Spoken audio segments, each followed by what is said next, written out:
Story 1. The Woman Who Walked Backwards. The hitchhiker's face was pointing the wrong direction. I noticed it 3 seconds after my headlights caught her on Route 491, standing at the shoulder with her thumb out. Her body faced the road, arm extended properly, but her head was turned 180 degrees, watching me approach from behind her own back. I should have kept driving. Every instinct screamed at me to press the accelerator and pretend I'd seen nothing. But my foot found the brake instead, and my Civic rolled to a stop 15 feet past her. In my rearview mirror, she didn't turn around. She walked backwards toward my car, her face still oriented toward where I'd come from, her legs moving in reverse with mechanical precision. My name is Marcus Chen. I'm a pharmaceutical sales rep, and I'd been driving empty highways for 6 years without incident. It was 2:17 in the morning on April 3rd, 2024. I'd taken Route 491 through western Colorado to avoid construction on the main highway. In 40 minutes of driving, I'd seen exactly 2 other vehicles. She reached my passenger window, her knuckles rapped against the glass, tap, tap, tap. And I saw her hand was normal, moving naturally. Only her head maintained that impossible rotation, neck twisted like an owl's, eyes meeting mine through the window. They were ordinary brown eyes. Kind, even. That somehow made it worse. "Please," she said, voice muffled by the glass. "I need to get to Dove Creek. My daughter's sick." I should have driven away. I should have screamed. Instead, I unlocked the door. She slid into the passenger seat, moving backwards, never once turning her head to its proper position. In the dome light, I could see the skin of her neck twisted into deep spiral wrinkles, like a towel wrung too tight. She wore a blue dress, clean and ordinary. On her lap, she clutched a leather purse. "Thank you," she said. Her voice was warm, grateful. "I've been walking for hours. My phone died." "Your head," I managed. "Your head is..." "I know."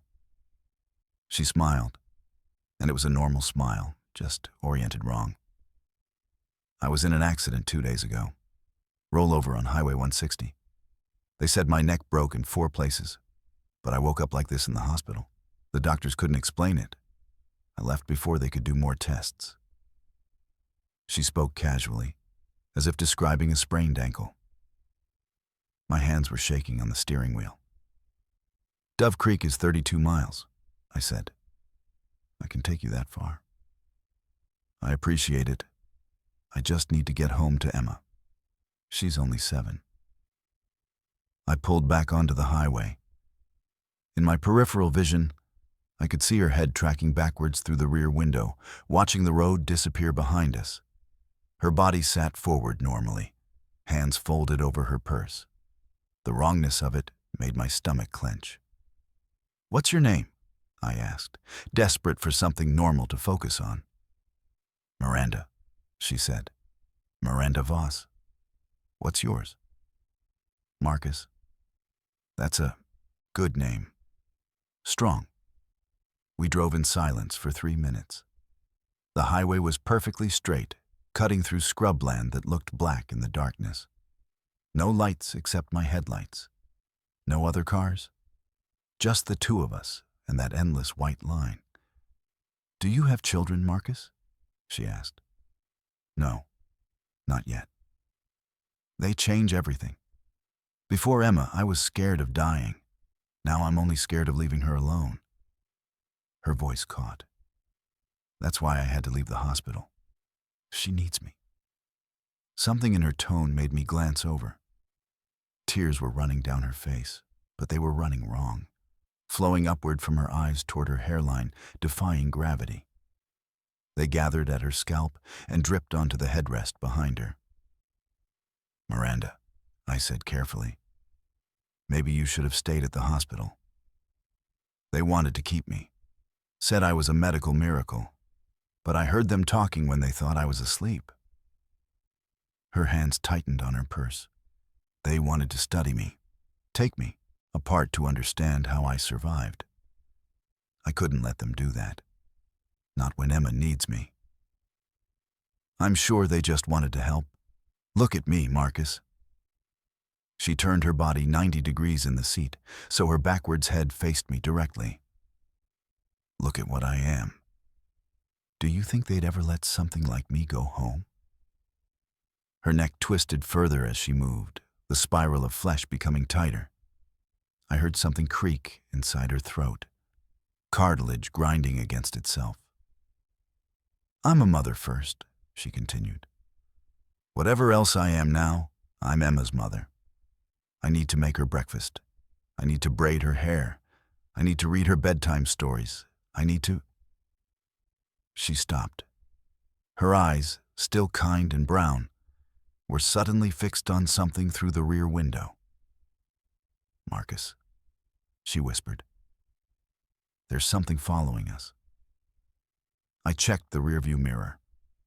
A pair of headlights had appeared far behind us, maybe half a mile back. As I watched, they accelerated, closing the distance. It's just another car, I said. No. Her voice was tight. It's the hospital van. They're coming for me. The headlights were definitely getting closer. I could make out the boxy shape now. It did look like a van or ambulance. Marcus, please, don't let them take me. Emma needs me. Her hand shot out and gripped my arm. Her fingers were ice cold and strong, far stronger than they should have been. Please, just get me home. Another 24 miles. The van was half the distance now, eating up the road. In my mirror, I could see it was white, official looking. If they're from the hospital, maybe you should... They'll cut me open. Her voice rose, panicked. They'll take me apart piece by piece to figure out how I work. I heard them say it. They called me a specimen, not a person, not a mother. A specimen. Her grip on my arm was painful now, fingers digging into muscle. The van was 200 yards back and still accelerating. I'm going to pull over, I said. Let them help. You. No. She grabbed the steering wheel. Her backwards head whipped around and I saw her neck rotate another full turn, the flesh spiraling tighter, tendons standing out like cables. Her strength was impossible. I couldn't control the car. We swerved left across the highway. Miranda, let go. Just drive and don't stop. I need to get home to Emma. I managed to straighten us out. Accelerator pressed to the floor. The Civic's engine whined as we hit 90, then 95. The van kept pace, 100 yards back now, close enough that I could see its emergency lights weren't on. It was just following, matching our speed exactly. Why aren't they using their lights? I gasped. Miranda's head twisted further. 3 full rotations now, her neck impossibly thin, twisted like a rope. Because they don't want witnesses. They want to take me quietly. Make it like I never existed. Please, Marcus. 20 miles. Just 20 more miles. The speedometer hit 100. With the coworker, scrubland blurred past. The white van maintained its distance exactly, neither gaining nor falling back. I could see 2 silhouettes in its front seats now, featureless in the darkness. What happened to you in that accident, Miranda? She was silent for a long moment. Her head had rotated 4 complete times, her neck now as thin as my wrist, flesh wound so tight it looked like it might snap. I died, she finally said. My neck broke and I died on impact. I was dead for 11 minutes before the paramedics arrived. But I woke up anyway, in the ambulance, like this. Her voice dropped to a whisper. I don't think I'm supposed to be alive, Marcus. I think I'm something that shouldn't exist. But I don't care. I need to see my daughter. The van was still following. 15 miles to Dove Creek. Where's Emma now? With my sister. In Dove Creek. I called from the hospital before my phone died. She's waiting for me. Miranda's voice was desperate. She doesn't know what happened. She doesn't know her mommy died and came back wrong. I just want to hold her one more time. 10 miles. The Civic was rattling at 105. The van matched us perfectly. One more time? I asked. Miranda's twisted neck creaked. They won't let me stay. I know that. Even if I get home, even if I see Emma, they'll come for me. Take me away. She'll lose me no matter what. But I need to hold her first. I need to tell her I love her. I need to say goodbye. 5 miles. Lights appeared on the horizon. Dove Creek, population 735. My sister's house is on Oak Street, number 42. Please, Marcus, get me there. The van accelerated suddenly, pulling alongside us. I could see the driver now, a man in white medical scrubs, face expressionless. He gestured for me to pull over. Don't stop, Miranda begged. Please don't stop. Her neck had rotated 5 times. It was so thin now I could see bone through the translucent flesh. Her head should have fallen off. Nothing should have been able to support it. But she turned to look at the van, and her brown eyes were still kind, still human, still a mother's eyes. The van swerved toward us. Metal shrieked as it clipped my rear quarter panel.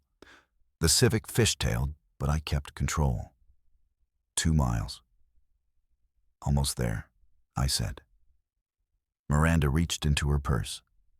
She pulled out a child's drawing, stick figures labeled Mommy and Emma in crayon, holding hands under a smiling sun. Her backwards tears were flowing faster now, streaming up her face in defiance of physics. The van rammed us again, harder. My side mirror exploded. 1 mile. We screamed into Dove Creek at 100 miles per hour. The van fell back suddenly, no longer pursuing.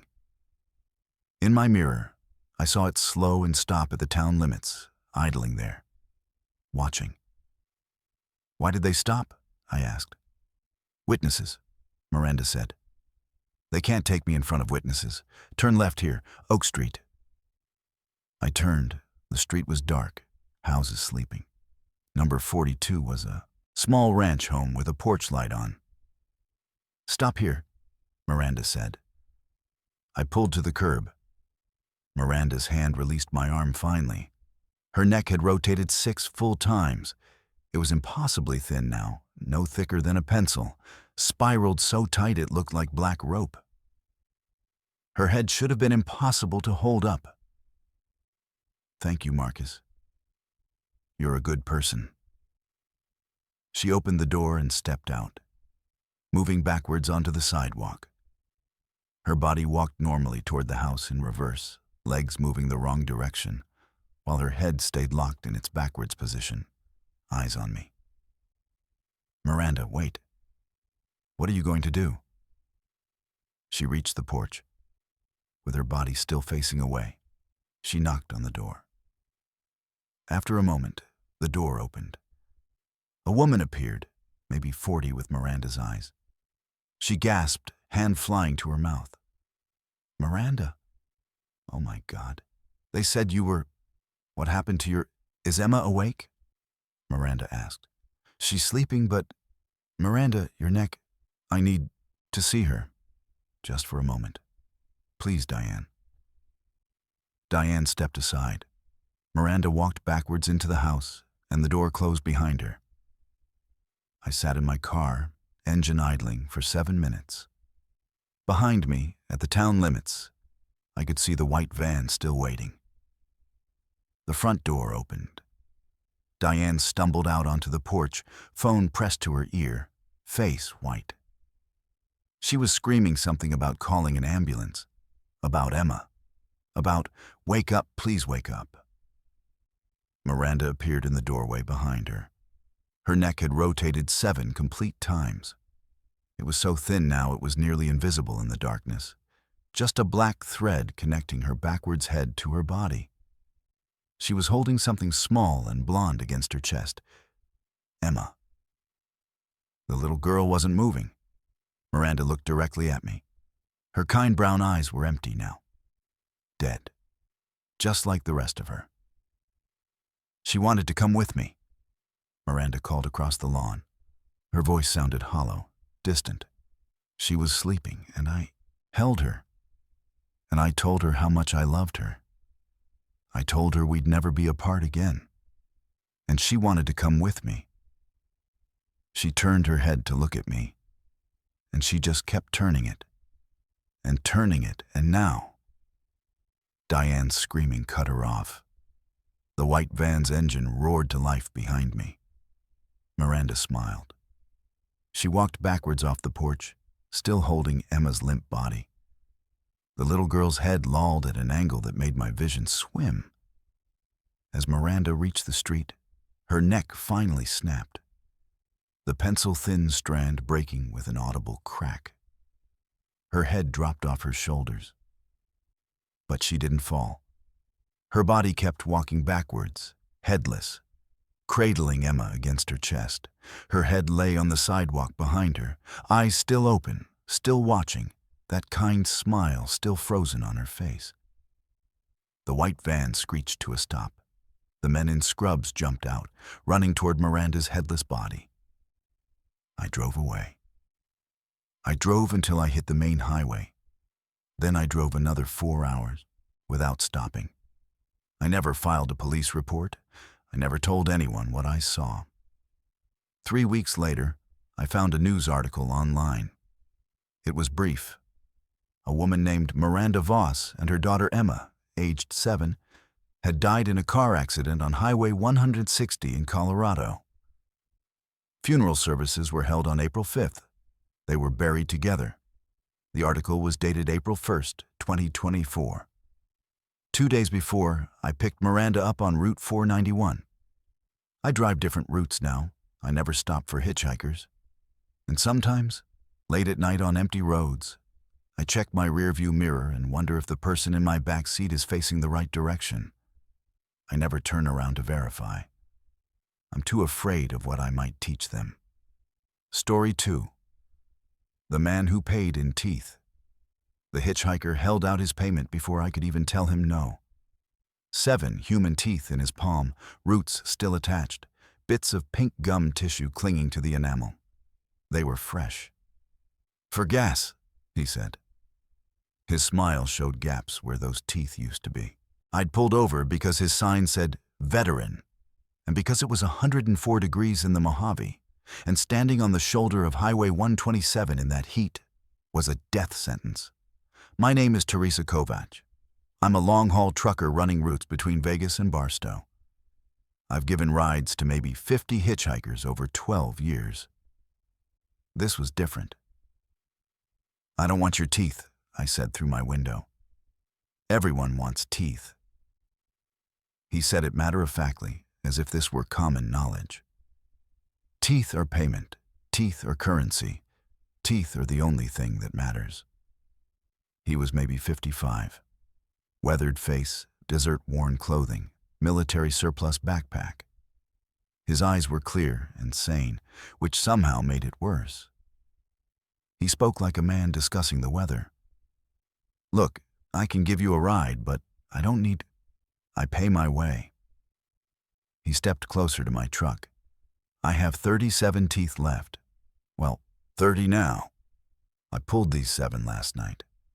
How far will 7 teeth take me?" His gums were bleeding. Fresh blood stained his front teeth, the ones still in his mouth. I could see the empty sockets, dark and raw. "Jesus Christ, you need a hospital." "I need Bakersfield." "How many teeth to Bakersfield?" Something in his desperate certainty made me unlock the passenger door. He climbed up, carefully placing the 7 teeth into my cup holder one by one, arranging them in a neat row. Then he settled into the seat and buckled up, waiting patiently. "What's your name?" I asked, pulling back onto the highway. "Thomas Garrett." Staff sergeant, retired. Or maybe not retired. I can't remember if I ever officially separated. Time gets confused out here. He touched his bleeding mouth. How many teeth to Bakersfield, ma'am? You don't need to pay me. Everyone needs to be paid. That's the first rule. If you give something for nothing, the desert notices. The desert comes to collect. The desert, the empty places, the spaces between. He looked out the window at the scrubland. They're hungry. They're always hungry. You have to pay to move through them. Teeth are the only currency they accept. I'd been driving through the Mojave for 12 years. I knew about heat mirages, about dehydration hallucinations, about people who spent too long alone in the empty spaces. Thomas Garrett was clearly one of them. When did you start paying with teeth? I asked gently. October 17th, 2019. I was hiking the Nadeau Trail. I found a road that wasn't on my map. Just appeared around a bend, perfectly paved, heading north. I followed it for 6 hours. Never reached the end. When I turned back, my truck was gone. The trail was gone. Just empty desert in every direction. He pulled a water bottle from his pack and rinsed his mouth, spitting pink water into an empty bottle. I walked for 3 days. No food, no water except what I found in my pack. Should have died. Almost wanted to. Then I saw a gas station. Middle of nowhere, just this little shack with 2 pumps, sign saying trades only. I went inside. Old woman behind the counter. She asked what I was paying with. Thomas. I said I had cash. She laughed. Said the desert doesn't accept paper, only organic payment, only parts of yourself. She pointed to a jar behind the counter, full of teeth, human teeth, thousands of them. She said 1 tooth per gallon. I had an empty gas can in my pack. I needed 5 gallons to walk back to civilization. His finger traced one of the empty sockets in his gum. I pulled 5 molars right there. Used my multi-tool pliers. She filled my gas can with water, not gasoline. Said water was worth more in the empty places. I drank it and walked. Found the highway by morning. But I could never find that gas station again. It was a hallucination, I said. Dehydration. Then explain these. He opened his mouth wide, tilting his head so I could see in the rearview mirror. His remaining teeth were arranged wrong. Not randomly, deliberately, wrong. Where molars should be, I saw incisors. Where canines should be, molars. As if someone had pulled all his teeth and put them back in the wrong sockets. Someone did that to you. A person. The desert did it. Every time I try to cross without paying, I wake up with my teeth rearranged. It's a warning, a reminder. So now I pay up front. We drove for 15 minutes in silence. The highway was empty. It was 3 p.m. on a Wednesday, and this stretch of 127 saw maybe 20 vehicles a day. Heat waves made the asphalt look liquid. Pull over, Thomas said suddenly. What? Pull over now. We haven't paid the toll. There's no toll on this highway. Not that kind of toll. His voice rose. The empty places charge their own toll. We've gone 17 miles. That's at least 3 teeth, maybe 4. Pull over before they collect another way. Thomas, I need to get you to a hospital. Pull over. He grabbed my arm. I jerked away, and the truck swerved. I regained control and eased onto the shoulder, more to calm him down than anything else. Okay, we're stopped. Now what? You need to pay. 2 teeth minimum, 3 to be safe. I'm not pulling out my teeth. Then we can't go forward. The road won't let us. We'll drive and never reach anywhere. The empty places will stretch forever. I've seen it happen. I've seen cars on this highway, driving, their occupants dead for days, mummified behind the wheel, still rolling forward because the desert won't let them stop. He was staring at me with complete conviction. Not crazy eyes, worse, rational eyes. Eyes that believed absolutely in what they were saying. "I'll prove it to you," he said. "Drive forward without paying. See how far we get." "Fine, we'll drive." I pulled back onto the highway. The truck accelerated to 65. Thomas watched the odometer like a man waiting for execution. 1 mile, 2, 3. At 4 miles, he started whimpering. "It's happening. Can't you feel it?" "Feel what?" "The stretch. The empty getting bigger." At 6 miles, I noticed the gas gauge. It had been at 3/4 full. Now it read half. I'd lost 1/8 of a tank in 6 miles. "Thomas, is there a leak in my fuel line?"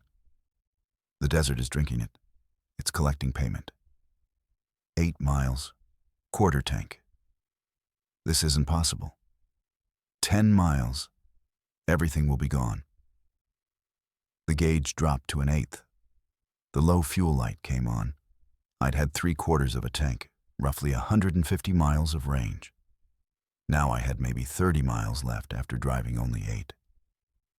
"Pull over," Thomas said quietly. "Pull over and pay, or we'll be walking. And the desert charges much more for those who refuse." I pulled over. My hands were shaking. There had to be an explanation. A faulty gauge. A leak. Something rational. Thomas reached into his mouth. His fingers probed one of the empty sockets, and he made a sound like tearing fabric. When his hand came out, he was holding a tooth, not one of the loose ones he'd extracted, but one freshly pulled, root dripping blood.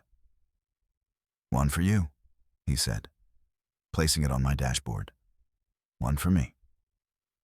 He reached in and pulled another, his face barely flinching. "One for the truck." A third tooth, this one making a horrible cracking sound as it came free. He opened his door and walked around to my side. Before I could stop him, he placed all 3 teeth on the pavement directly in front of my truck, arranging them in a triangle. "Now we can go," he said, climbing back in. I stared at the bloody teeth on the asphalt. Every rational part of my brain screamed that this was insane.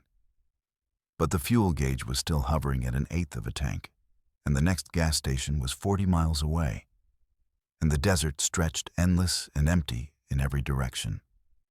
I drove forward. The teeth crunched under my tires. The fuel gauge rose, 1/8 to 1/4 to 1/2 to 3/4, back to exactly where it had been. "Thank you for paying," Thomas said, settling back into his seat. "The desert accepts your offering." We drove for an hour without speaking. Thomas dozed off, mouth hanging open, revealing the chaotic arrangement of his remaining teeth. I kept my eyes on the road and told myself there was a rational explanation. Faulty fuel sensor, stress hallucination, something. When Thomas woke up, it was because we'd stopped. "Why aren't we moving?" he asked. "Traffic," I said, pointing ahead. A line of vehicles stretched ahead of us on the highway. Maybe 12 cars and trucks, all stopped, engines running. No accident visible. No construction. Just vehicles sitting motionless on an empty highway in the middle of the Mojave. "How long have they been here?" Thomas asked. "I don't know. We just caught up to them." He stared at the stopped vehicles. His face went pale. "Turn around, now." "What?" "This is a collection line. These people didn't pay. The desert is holding them here until they offer payment. If we join this line, we'll never leave." "That's insane. Look at the license plates." I grabbed my binoculars. The nearest car was a Honda with California plates. The sticker said 2003. "Maybe they're old plates," I said. "Check the next one." A Ford truck, Arizona plates, 1997. The car ahead of it, Nevada, 1989.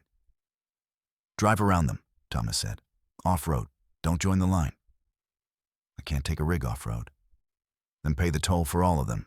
30 teeth, maybe 40, however many you have. I'm not pulling out my teeth. Then they'll sit here forever, and we'll join them. A figure appeared in the distance, walking between the stopped vehicles. As it got closer, I saw it was a woman, maybe 60, wearing a sun-faded dress. She moved from car to car, peering in windows. Don't let her reach us, Thomas whispered. The woman was 3 vehicles away. 2. 1. She reached my window and tapped on the glass. Her smile showed a mouth full of too many teeth, far more than 32. They were crammed in at wrong angles, overlapping, filling her mouth in a jumbled mass. Paying or staying? She asked, voice muffled by the glass. What? Are you paying the toll, or are you staying in line? Those are the only choices in the empty places. Thomas leaned across me. We're paying. Show her the teeth. I don't have any teeth to. The ones I gave you. In the cup holder. The 7 teeth were still there, arranged in their neat row. I grabbed them, feeling the hard enamel and soft pulp in my palm, and held them up to the window. The woman's overcrowded smile widened. 7 teeth. That'll get you through. But only you. Your passenger needs to pay his own way. I paid 17 miles back, Thomas said. That toll expired. This is a new collection point. 1 tooth minimum, otherwise you join the line. Thomas reached into his mouth without hesitation. I heard the wet cracking sound as he extracted a tooth. He held it up to the window. The woman nodded. Put them on the ground, both of you. 7 from the driver, 1 from the passenger. Make a circle around your truck. Then you can pass. I opened my door. The heat hit me like a wall, 108 degrees, maybe more. The other vehicles sat silent, engines running, no movement inside them. As I walked around my truck, placing teeth on the pavement, I glanced through their windows. The Honda from 2003 contained a mummified corpse behind the wheel, hands still gripping the steering wheel, mouth open in a perpetual scream. The face was twisted wrong, as if someone had rotated it 45 degrees while the skull stayed in place. The Ford from 1997 held 2 bodies. A couple, both mummified, holding hands across the center console. Their mouths were both full of sand, grains spilling down their clothes. Every vehicle held corpses, all of them still behind the wheel, all of them with their mouths open, as if they'd died screaming or trying to breathe. I placed the last tooth and climbed back into my truck. Drive, Thomas said. Don't look back. I drove. The woman with too many teeth stepped aside. The line of dead vehicles sat motionless behind us. In my side mirror, I saw the woman walking back down the line, peering in windows, waiting for the next traveler who couldn't pay. We reached Barstow at sunset. Thomas had me drop him at a Greyhound station. Thank you for the ride, he said, and for paying the toll. Thomas, you need help. A dentist, a psychiatrist, something. I need to keep moving. The empty places are everywhere now. They're spreading. Used to be just the deep desert, but now they're in cities, hiding in empty parking lots and closed strip malls. Anywhere people have abandoned becomes a collection point. He picked up his backpack. I have 23 teeth left. That'll get me pretty far. Maybe as far as the coast.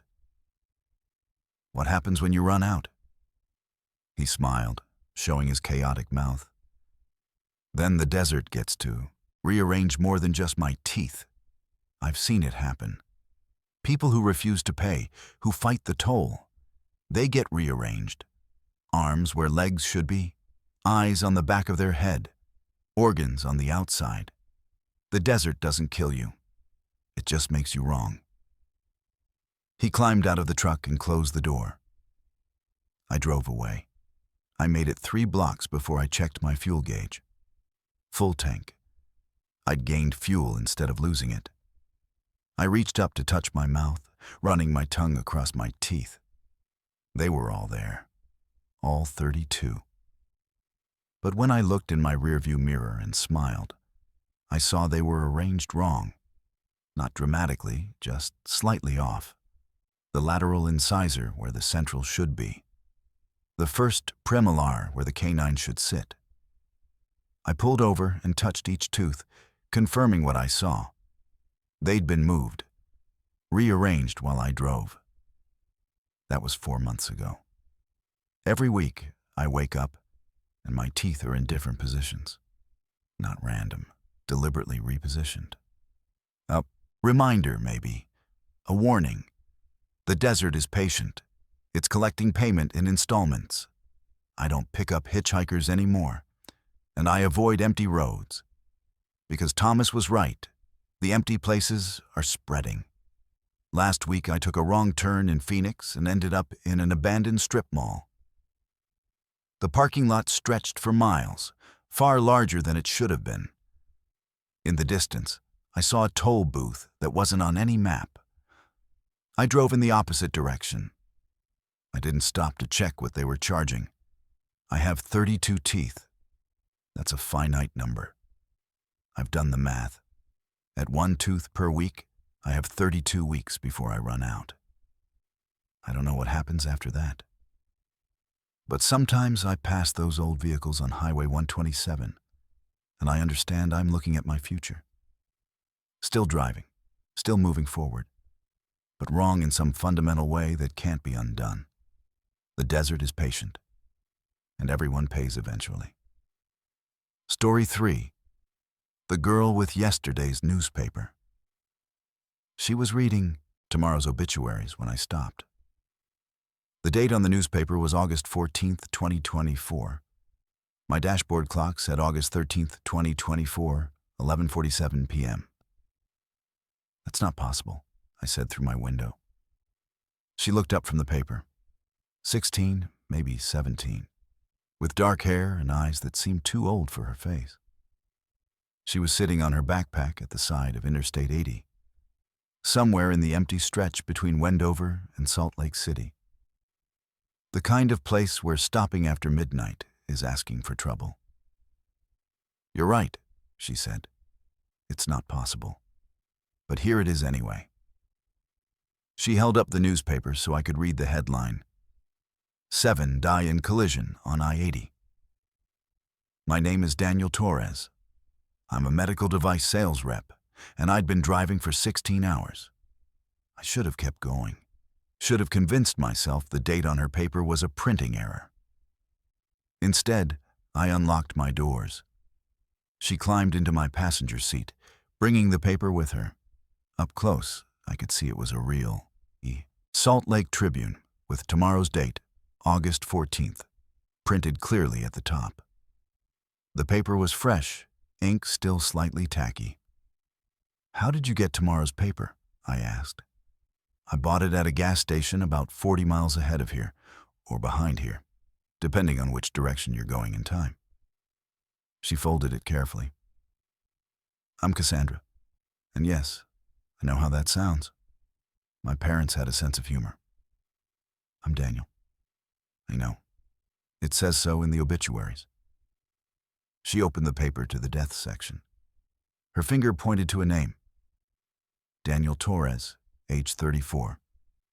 Died in a traffic collision on Interstate 80. My throat went dry. That's not funny. It's not a joke. You're going to die in about 13 minutes if you keep driving east. Mile marker 47 specifically. Head-on collision with a westbound semi that crosses the median. The driver falls asleep at the wheel. 7 people die total. You, the truck driver, and 5 people in a minivan that gets caught in the wreckage. She said it calmly, as if reading a weather report. This is insane. I'm hallucinating.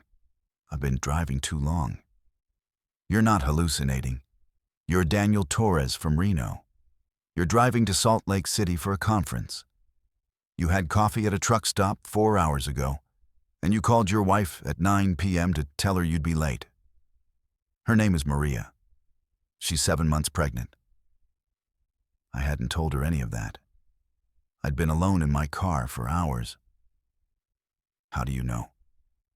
Because I already lived through tonight. I'm going backwards, Daniel. I've been going backwards for 6 days. She turned more pages of the newspaper, showing me articles. A factory fire in Provo, dated tomorrow. A political scandal, dated the day after. Stock market results, 3 days from now. I don't understand. Neither do I. 6 days ago, or 6 days from now, depending on perspective. I was hiking in the Wasatch Mountains. I found a cave that wasn't on any map. Inside, there was a clock running backwards. I watched it for maybe 30 seconds. When I came out, everything was reversed. I'm living my life in rewind. That's not possible. You keep saying that. But here I am, reading tomorrow's news, trying to prevent yesterday's deaths. She looked at me with those 2 old eyes. I've been hitchhiking backwards along I-80, trying to warn people. It's complicated. Everyone I talk to is in my past, but their future. We're moving in opposite directions through time. If you're going backwards, how are we having a conversation? The interaction is happening in our mutual present. Right now, this moment, we're synchronized. But when you drop me off, you'll continue forward into August 14th. I'll continue backward into August 12th. We're like 2 cars passing on a highway, heading opposite directions. My head was spinning. This is insane. Mile marker 47 is in 12 minutes, she said quietly. You can drop me off right now, keep driving, and think I'm crazy. Or you can listen. I kept driving. I don't know why. Maybe because the newspaper felt real. Maybe because she knew things she shouldn't. Maybe because she'd known my wife's name. What do I do? I asked. Don't be on this highway at mile marker 47 in 11 minutes. Take the next exit, any exit. Wait 30 minutes. Then you can continue safely. And the other 6 people? I already warned the minivan. They were 3 hours behind you or ahead of you. Time grammar gets confusing. I flagged them down near mile marker 65. They thought I was crazy, but they agreed to stop for food. They'll miss the collision. What about the truck driver? Cassandra's face fell. I can't reach him. He enters the highway from an on-ramp at mile marker 53. He's already asleep by then. He was driving on 12 hours sleep debt. I can't warn someone who's unconscious. So he dies? No. If you're not there to collide with, he crosses the median, hits the barrier, wakes up. He gets injured, but survives. The collision only turns fatal when he hits your car, which causes the chain reaction. Remove you from the equation, everyone lives. Mile marker 40. 10 minutes. How many times have you done this? I asked. Done what? Saved someone by reading their obituary? She was quiet for a moment. 17 times, over 6 days, or 6 days backwards. She touched the newspaper. I buy a new paper every day, which is actually the previous day, and read the deaths. Then I hitchhike to where the deaths will occur and try to prevent them. You're saving 17 lives. Not quite. Sometimes I fail. Sometimes people don't believe me. Sometimes the deaths are inevitable. Heart attacks, aneurysms, things I can't prevent. I've managed to save 11. 6 died anyway. Mile marker 42. 8 minutes. What happens to you? Going backwards, I mean. Where does it end? I don't know. Every day I wake up younger in places I was the day before. Yesterday, which was actually tomorrow. I woke up in a hotel room I don't check into until 2 days from now. I had memories of conversations that haven't happened yet. It's getting harder to keep track of what's past and what's future. You must be terrified. I was. Now I'm mostly tired and trying to save who I can while I still exist. Mile marker, 45, 5 minutes. Exit ahead, Cassandra said. Half a mile. Take it. I saw the sign. Exit 46, Grantsville, 1-2 mile. Just pull off and wait. 30 minutes, then you're clear. I took the exit, pulling into a dark rest area. According to my clock, it was 11:58 p.m. Cassandra checked her watch. You're safe now. The collision happens at 12:02 a.m. at mile marker 47. You won't be there. What about you? I keep going backwards. Tomorrow, my yesterday, I'll be in Elko. I've got 8 obituaries to prevent there.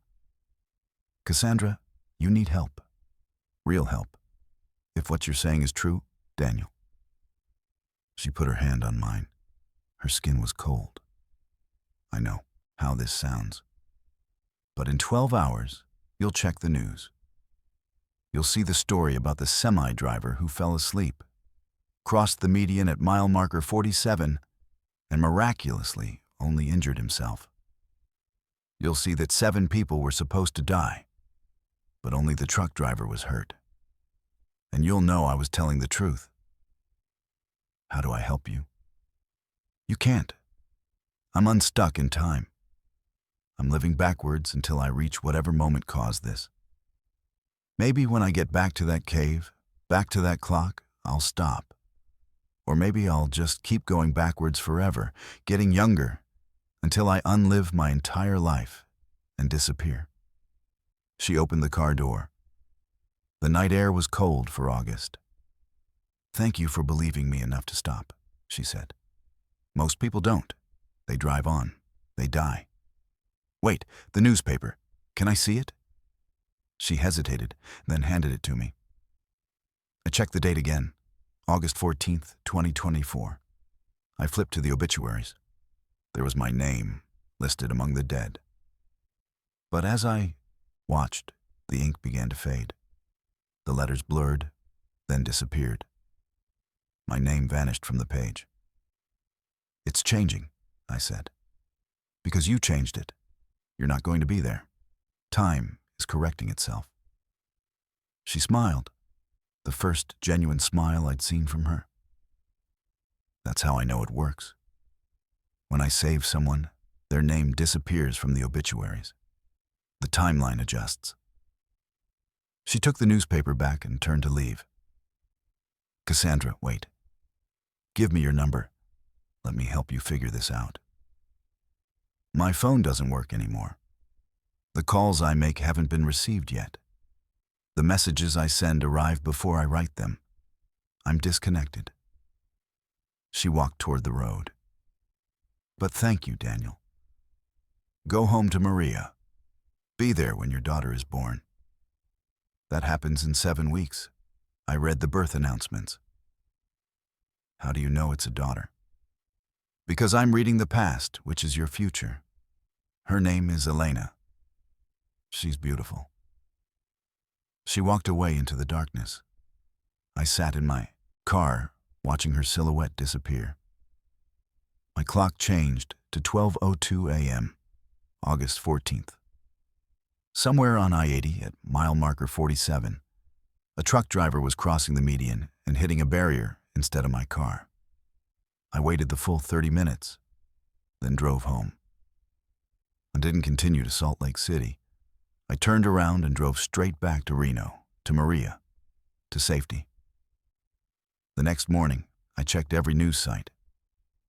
The story was there. Truck driver survives median crossing on I-80. The article mentioned that he'd fallen asleep, crossed the median at mile marker 47, hit a barrier, and suffered minor injuries. No other vehicles involved, no fatalities. I searched for any mention of a multiple fatality accident of 7 deaths. Nothing. It had never happened, because Cassandra had prevented it.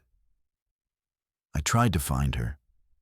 I searched for missing persons named Cassandra, for any reports of a girl living backwards through time. Nothing. No one had reported her missing. Or maybe they hadn't reported it. Yet, since she was moving backwards, for 3 weeks I convinced myself I'd hallucinated the entire thing. Exhaustion, highway hypnosis, a vivid dream. Then, 3 weeks later, I received a letter in the mail. No return address. Postmarked from Elko, Nevada.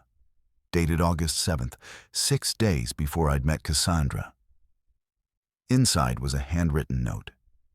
Dear Daniel, if you're reading this, it means I figured out how to send mail backwards. I'm writing this before I meet you, but after, for you, we talked. Time grammar is impossible. I'm in Elko now. Actually, I'm in Elko then. I'm 16 days into my backwards journey. I'm getting younger. I'm 15 now, maybe 14. It's hard to tell. My memories are fragmenting. Things that haven't happened yet keep feeling like they already happened. I saved 4 people yesterday. Or tomorrow. I'm losing track. I wanted to write to tell you that your daughter Elena will be perfect. I read her college graduation announcement in the paper from 18 years forward, which is my far past. She becomes a doctor. You did good, Daniel. Also, I figured out where it ends. I've been tracking my backwards movement. I'm heading toward July 28th. That's when I entered the cave. That's when I found the clock. If I'm right, when I reach that moment going backwards, I'll stop. I'll either undo whatever I did, or I'll cease to exist entirely. I'm scared. But I've saved 43 people now. 43 names erased from obituaries. 43 lives that continue because I'm traveling in the wrong direction through time. If this is the cost of those 43 lives, I'll pay it. Take care of Maria and Elena. I'm glad I saved you. Cassandra P.S. This letter took me 6 tries to write. The first 5 times I sent it too late, from your perspective, and it would have arrived before we met, which would have changed everything. Time travel correspondence is complicated. I think I got it right this time. The letter was dated August 7th. I'd met her August 13th. She'd written it 6 days before our encounter, from her perspective already knowing how our meeting would end. I searched every database I could access. I finally found a mention in a Provo newspaper from July 29th. Local teen missing after Wasatch hike. Cassandra Mitchell, aged 16, had disappeared while hiking in the mountains. Searchers found her backpack near a previously unmapped cave. No trace of the girl. The article was dated July 29th, one day after she'd entered the cave. I did the math. If she was moving backwards at 1 day per day, starting from August 13th when I met her, going back to July 28th, that was 16 days. The letter said she was 16 days into her journey when she wrote it. It matched. Everything matched. Elena was born 7 weeks later, exactly as Cassandra predicted. We named her Elena Marie Torres. She's healthy and perfect and has her mother's eyes. Sometimes I drive past mile marker 47 on I-80. There's nothing there. Just highway and empty land. No memorial, no cross, no indication that anything significant almost happened there.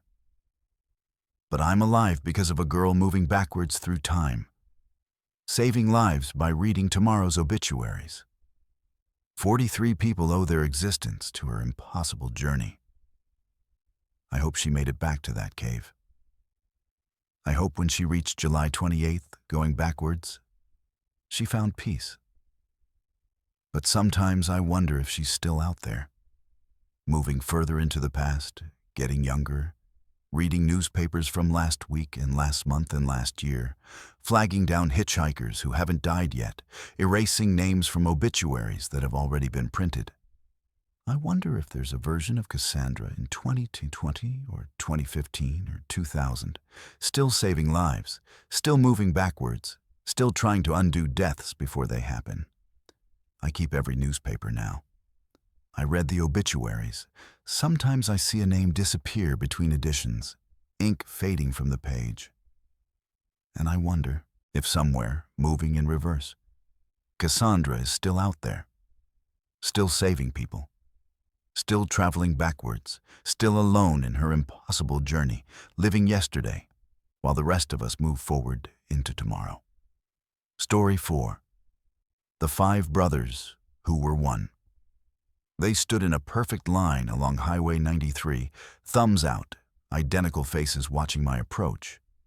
5 men, same height, same build, wearing the same faded denim and work boots. Brothers, obviously. Or quintuplets. So perfectly matched they looked photoshopped into reality. Going north? They asked in perfect unison when I stopped. Their voices harmonized into a single question, 5 throats producing one sound. I should have accelerated, should have seen the wrongness immediately. But it was 2 a.m. on a Nevada highway, and I'd been driving for 11 hours, and they looked harmless. Just 5 guys who needed a ride.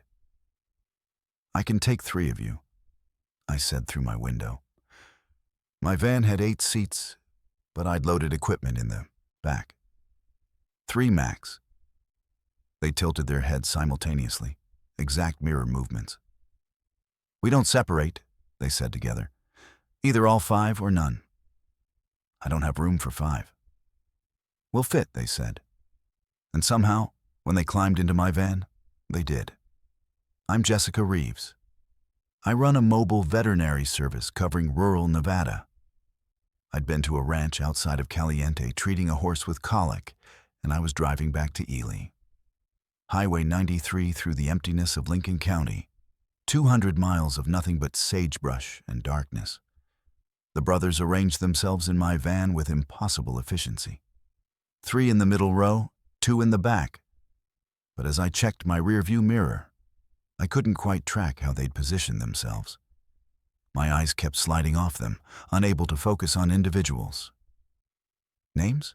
I asked, pulling back onto the highway. "Marcus," said one. "Marcus," said another. "Marcus," said the 3rd, 4th, and 5th. "You're all named Marcus?" "We're all Marcus," they said in unison. Different versions, same person. Brothers with the same name? Not brothers. Not exactly. The one in the front passenger seat? Or was it the back? My perception kept shifting, leaned forward. "We're Marcus Thompson, all of us, from different timelines. We got stuck in the same reality 6 days ago." I glanced at him. Them. 5 faces, absolutely identical. Not similar, identical. Same 3-day stubble, same scar above the left eyebrow, same crooked nose that had been broken and healed wrong. "That's not possible," I said. "Multiverse theory," one of them said. "Quantum branching," said another. "Decision trees made physical," said a third. "Every choice creates a new timeline," said the 4th. "We're proof," said the 5th. They spoke in sequence, each voice continuing the previous thought, as if one mind was distributed across 5 bodies. "That's insane," I said. "We used to think so too," they said together. "Before the experiment." "What experiment?" The Marcus in the passenger seat pulled something from his pocket. A small device, maybe the size of a phone, covered in symbols I didn't recognize. Mathematical formulas, quantum equations, things that hurt to look at directly. "We built this," he said. The other 4 nodded in perfect synchronization. "In our timeline, our original timeline, Marcus Thompson was a quantum physicist. We were working on multiverse observation, specifically on viewing parallel versions of ourselves who made different choices." "You're saying you're the same person from different universes?" 5 universes, they said together. 5 critical decision points. Each of us represents a different choice. The Marcus in the back seat spoke alone. I'm the Marcus who accepted the job at CERN. The one next to him, I'm the Marcus who stayed at Stanford.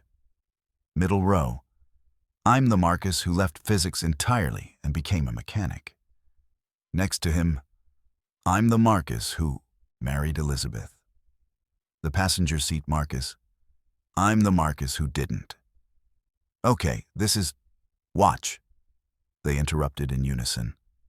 They all raised their left hands simultaneously. Each hand held a penny. Same penny, a 1997 Denver Mint. I could see the date. They flipped the coins in perfect synchronization. All 5 coins landed on heads. Again, they said. 5 more flips. 5 more heads. The probability of that is 32 to 1, they said. But it's not probability when you're the same person observing across quantum states. We're entangled. We share the same quantum signature. When one observes an outcome, we all observe it. They flipped again. 5 heads. That's impossible. We're impossible, they said. But here we are. I drove in silence for 3 miles. The brothers, the Marcuses, sat motionless, breathing in perfect synchronization. I counted. 7 seconds in, 7 seconds out, perfect unison. What happened with your experiment? I asked. Finally. We activated the observation device, passenger Marcus said. We expected to see other Marcuses. Backseat Marcus continued. What we didn't expect, middle Marcus went on, was that observing would cause collapse. Not quantum collapse, another added. Physical collapse. We pulled our parallel selves into our timeline. They finished together. 5 versions of Marcus Thompson, suddenly occupying the same reality. Where? A research facility outside of Yucca Flats, one said. They tried to separate us, said another. Tried to send us back to our respective timelines, said a third. But we're entangled now, said the fourth. When they separated us by more than 100 feet, we started dying, said the fifth. All of us simultaneously, they said in unison. Heart attacks, brain hemorrhages, cellular breakdown. We're quantum locked. We can't exist apart. So you escaped? We walked out, one said. 6 days ago. We've been moving since then. They're looking for us, said another. Government agencies, researchers, people who want to study us. Weaponize us, added a third. We just want to get somewhere they won't find us, they said together. Somewhere we can exist in peace, even if that existence is wrong. Something in their synchronized voice made my skin crawl. It wasn't just harmony, it was singular consciousness expressed through multiple throats. Where are you going? I asked. North, they said. There's a place in Montana. A colleague who understands quantum entanglement. He might be able to separate us or merge us. Something better than this. Merge you? 5 bodies. 1 consciousness is inefficient, passenger Marcus said. We're constantly processing input from 5 sets of senses, 5 positions in space. It's overwhelming. We barely sleep, another added. When 1 body sleeps, the consciousness experiences it through the other 4. We're awake in shifts, perpetually. We eat simultaneously, said another. When 1 is hungry, we're all hungry. 5 stomachs, 1 appetite. It's like being trapped in 5 rooms at once, they said together, always aware of all 5 perspectives, unable to focus on just one. I glanced in my rearview mirror. All 5 Marcuses were looking directly at me, heads tilted at identical angles. What happens if one of you dies? I asked. They were silent for a long moment. We don't know, one finally said. But we suspect we all die. We're quantum entangled at the cellular level. If 1 body fails, the consciousness collapses across all instances. Have you tested it? No, they said together. We're too afraid. We drove through darkness. The highway was empty, no lights except my headlights and the endless stars. The Marcuses sat motionless, breathing in unison, 5 bodies sharing one awareness. Can I ask you something? I said after 20 minutes. If you're all the same person, which one is the original? Marcus? They turned to look at me, all 5 pairs of eyes focusing simultaneously. That's the question we've been arguing about for 6 days. We have 5 sets of memories, 5 timelines. Each of us believes we're the original, and the others are the parallels. But we're all equally real, another continued, all equally valid.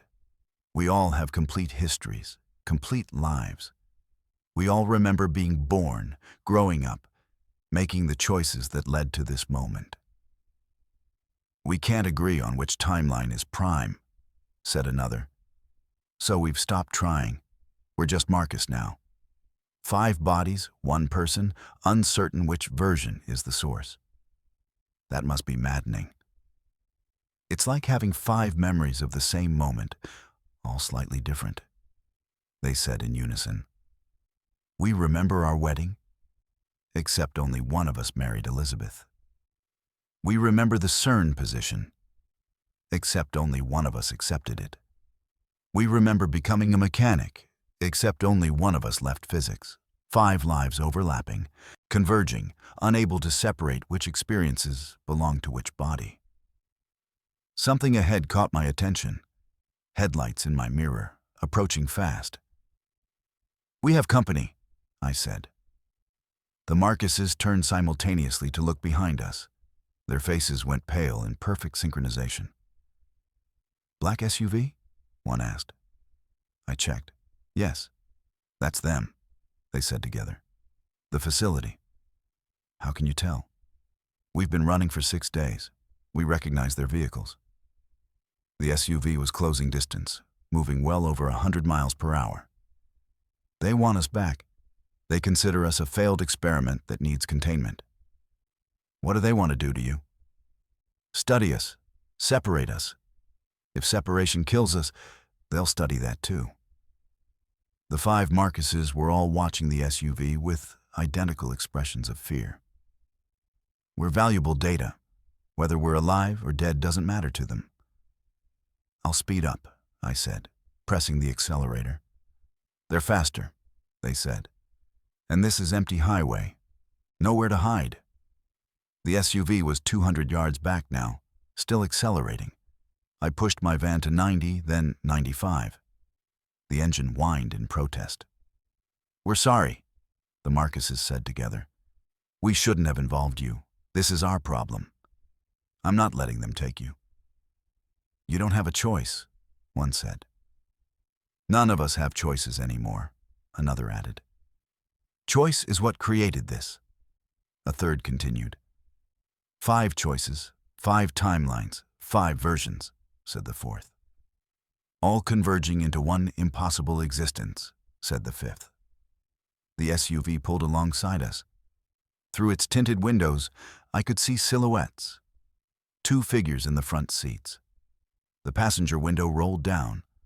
A man in a dark suit held up an ID badge I couldn't read at highway speed. Pull over, he shouted over the wind. The subjects are federal property. They're people, I shouted back. They're quantum anomalies. Pull over now, or we'll force you off the road. The SUV swerved toward us, swerved. I jerked the wheel right, nearly losing control. The Marcuses grabbed their seats, 5 identical gasps of fear. Let us out, they said together. Pull over. Let us out. You don't deserve to die for us. I'm not pulling over. Jessica. They knew my name. I hadn't told them my name. We appreciate what you're doing, but we're not worth dying for. We're a mistake, a quantum accident. We shouldn't exist. Everyone deserves to exist, I said. The SUV rammed us from the side. Metal shrieked, my van fishtailed. I fought the wheel, barely keeping us on the road. "Next exit," one Marcus said, pointing ahead. "Take it." "There is no next exit. Not for 60 miles. Look again." I looked. A green exit sign appeared in my headlights. "Exit 197, Alamo, 1 mile." "That wasn't there before," I said. "We made it appear," the Marcuses said together. 5 observers, quantum entangled, collapsing probability into existence. We can affect reality in small ways. Create exits where none existed. Change probabilities. It takes all 5 of us focusing simultaneously, but we can do it. How is that possible? Because we're from 5 different timelines, observing this one timeline.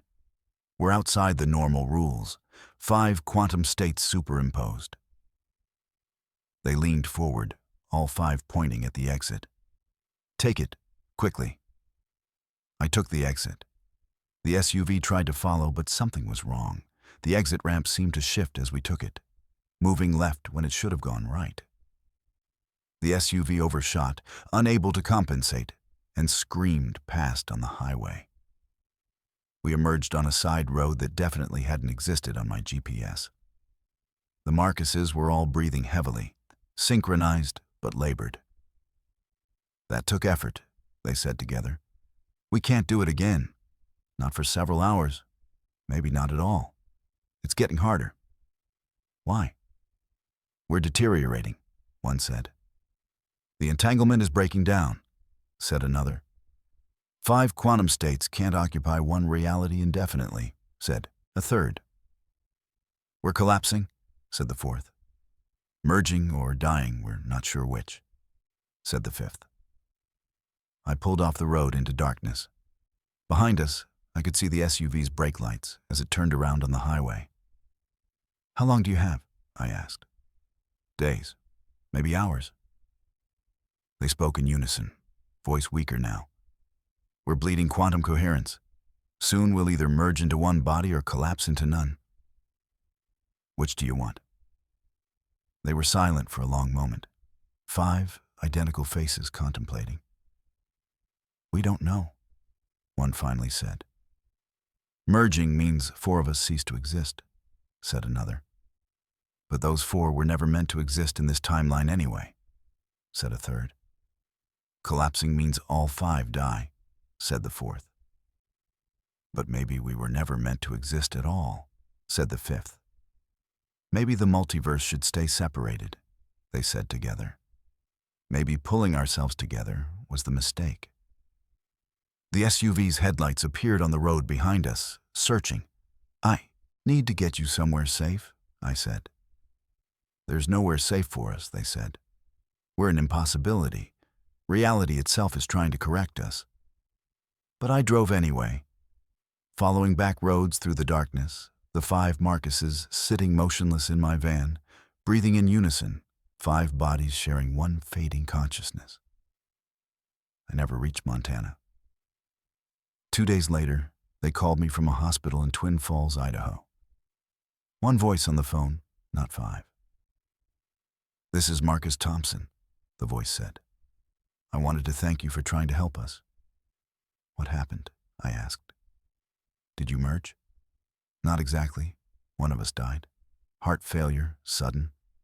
And then we all started dying, one by one, exactly as we'd feared. The quantum entanglement collapsed. But in the 3 minutes before we all ceased, something strange happened." "What?"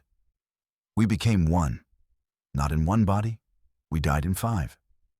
But in those last minutes, the 5 separate consciousnesses merged completely. We weren't 5 Marcuses anymore. We were Marcus singular, experiencing death 5 times simultaneously, seeing 5 hospital rooms, 5 sets of doctors, 5 endings." "That sounds horrible." "It was beautiful." His voice was quiet, distant. "For 3 minutes, I lived 5 deaths. I experienced the full spectrum of what I could have been, the physicist, the mechanic, the husband, the researcher, all versions of me, together, finally unified." "But you're alive now," I'm talking to you. I'm the quantum echo, the probability shadow. When the 5 collapsed, they left an imprint, me. I have all 5 sets of memories now, but only one body. I'm the Marcus who married Elizabeth and worked at CERN and became a mechanic and stayed at Stanford and ran from the facility. I'm all of them and none of them. Are you real? He laughed, tired. That's the question, isn't it? I exist. I'm conscious. But I'm the ghost of 5 realities that collapsed into none. I'm what remains when impossible possibilities resolve. What happens now? I disappear. Probably tonight. This phone call is already taking effort. I'm fading. In a few hours, there won't be any Marcus Thompson in any timeline. We'll have been edited out of reality entirely. I'm sorry, I said. Don't be. We got to exist for 6 days beyond what should have been possible. We got to experience 5 lives in one reality. And for 3 beautiful minutes before we died, we were complete. He paused. Thank you for trying to save us, Jessica. Thank you for treating us like we deserve to exist. The line went dead. I called the hospital. They had no record of any Marcus Thompson. No patient, no admission, no call from that room. I checked news reports from Yucca Flats research facilities. Nothing about escaped subjects or quantum experiments. I searched for Marcus Thompson online. Physicist, mechanic, researcher, anyone. Thousands of matches, none of them him. The 5 Marcuses had been edited out of reality, and history had closed around their absence like water around a stone pulled from a pond. Sometimes I drive Highway 93 late at night. Sometimes I pass 5 hitchhikers standing in perfect formation, thumbs out, identical faces watching me approach. I don't stop anymore. I'm not sure they're real. I'm not sure they were ever real. But sometimes I check my rearview mirror, and I see 5 identical faces watching me from my back seat, breathing in unison, 5 bodies sharing one impossible existence that never was. And I wonder if some impossibilities are meant to stay impossible. Story 5. The boy who collected highways. He had 17 miles of Interstate 40 rolled up in his backpack. I didn't believe it until he showed me. Pure asphalt, he said, unrolling 3 feet of highway across my dashboard like a carpet sample. Taken from mile markers 273 through 290, I collect them. The asphalt was real. I could smell the tar, feel the texture of road grit, see the faded yellow line running down its center. But it was flexible, rolled like fabric, impossible. How? I asked. Roads aren't real, he said simply. They're just agreements. Collective belief given physical form. If you stop believing in a road, you can peel it up like wallpaper. His name was Oliver. He was maybe 19, standing at the shoulder of Highway 50 in Nevada, the loneliest road in America, with a backpack that looked too heavy for his thin frame. I'd stopped because he looked dehydrated, possibly dying. I'm Richard Sawyer. I was driving from Sacramento to Denver for a wedding. It was July 23rd, 2024, 3 in the afternoon, 109 degrees. Stopping for hitchhikers on Highway 50 is generally stupid. But so is letting a kid die of heat stroke. Get in, I said. I've got water. He climbed into my truck, dragging his overladen backpack. When it hit my passenger floor, I heard the sound of shifting asphalt, like shuffling papers, but heavier. How much highway do you have in there? I asked, handing him a water bottle. About 200 miles, various highways, different states. He drank deeply, then wiped his mouth. I've been collecting for 3 years. I'm trying to get to 500 miles. Why? Because once you have 500 consecutive miles of the same highway, you can rebuild it anywhere you want. You can create a road where no road exists. You can connect two places that aren't supposed to be connected. He said it earnestly, like this was obvious. That's not how roads work, I said, pulling back onto Highway 50. It is if you understand what roads really are. They're not just pavement. They're desires made physical.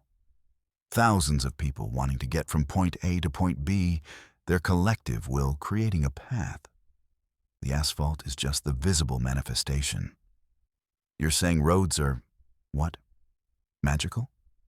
Magical is the wrong word. Mimetic, psychological. Roads exist because we believe they do. Stop believing, stop using them, and they fade. Ghost towns are surrounded by ghost roads, highways that used to be real but aren't anymore. I collect those. He unrolled more highway samples. One section was old Route 66. The pavement cracked and faded. Another was a dirt road with grass growing through it.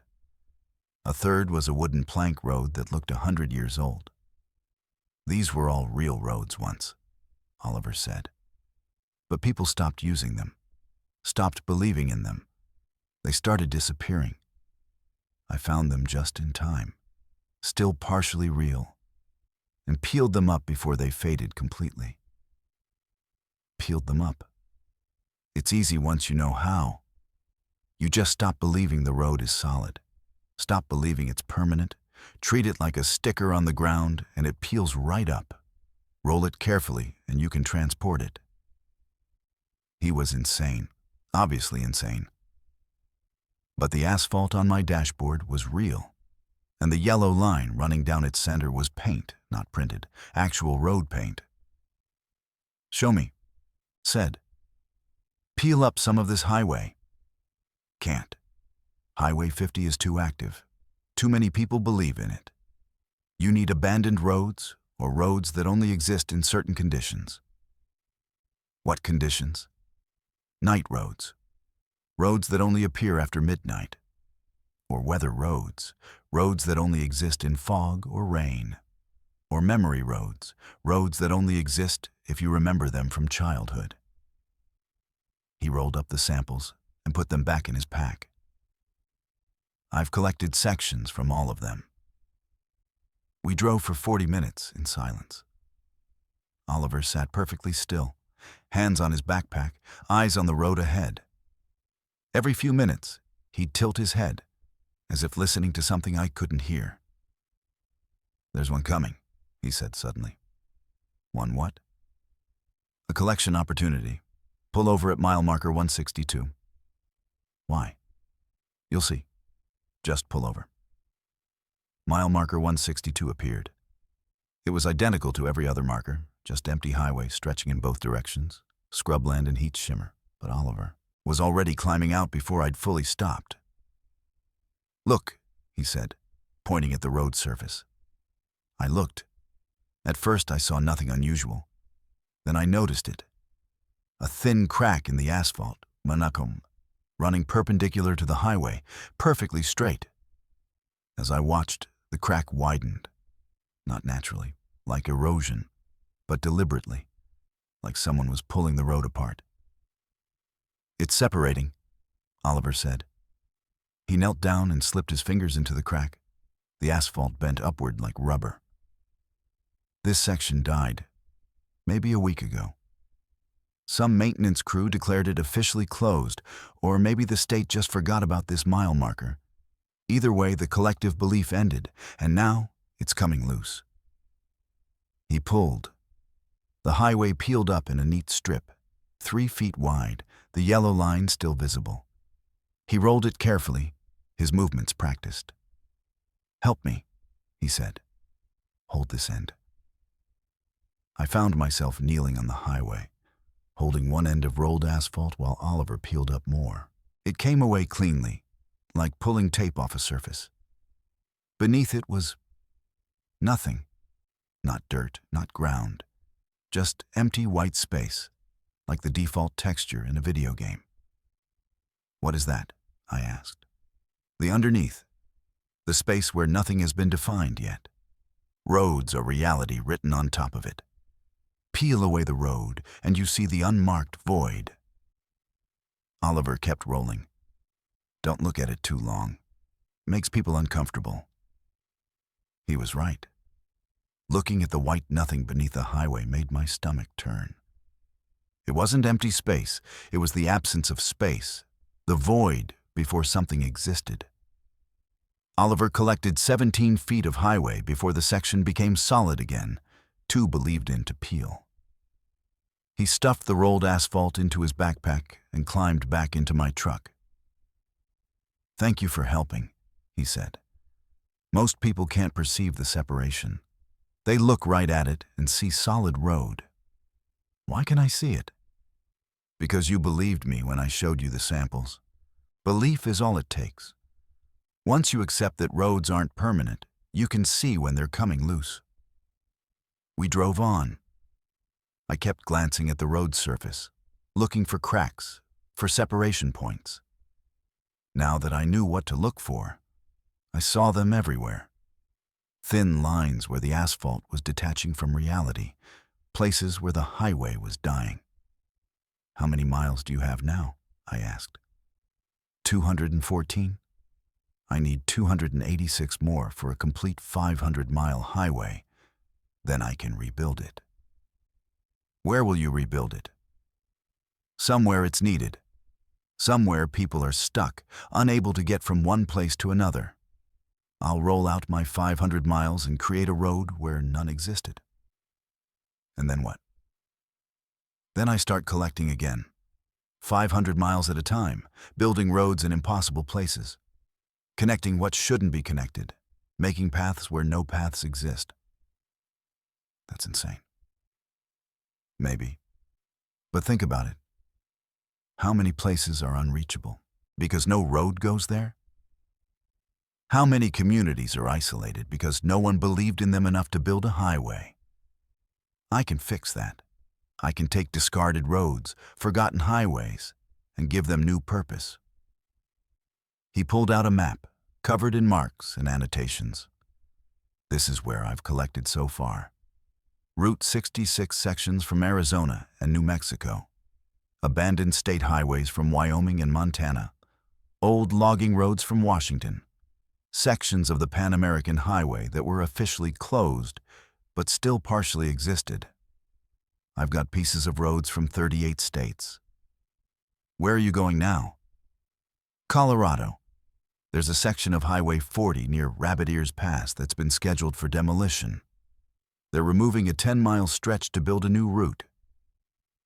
I'm going to collect it before they tear it up. That'll put me at 224 miles.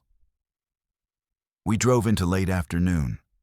The sun was angling toward the horizon, painting the desert orange and red.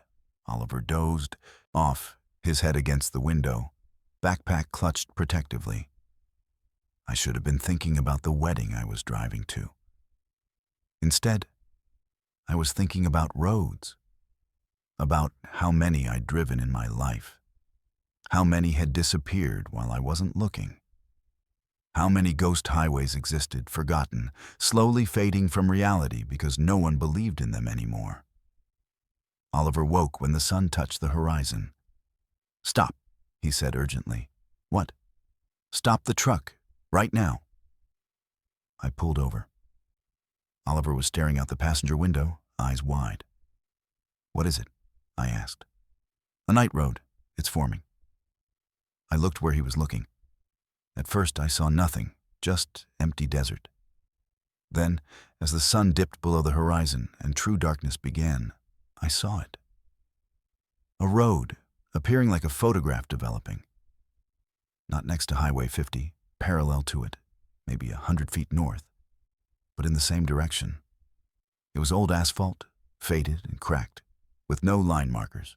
It emerged from nothing in the east, ran straight for maybe a mile, then disappeared into nothing in the west. "That road doesn't exist during the day," Oliver whispered. "It only appears between sunset and sunrise. It's a night road, believed into existence by people who drove it decades ago, but only at night." Their collective memory keeps it partially real, but only in darkness. Where does it go? Nowhere. Everywhere. Night roads don't follow normal geography. They connect memories, not places. He was already climbing out of the truck. I need to collect some of this. Night road asphalt is rare. It's getting dark, I said. We should keep moving. 5 minutes.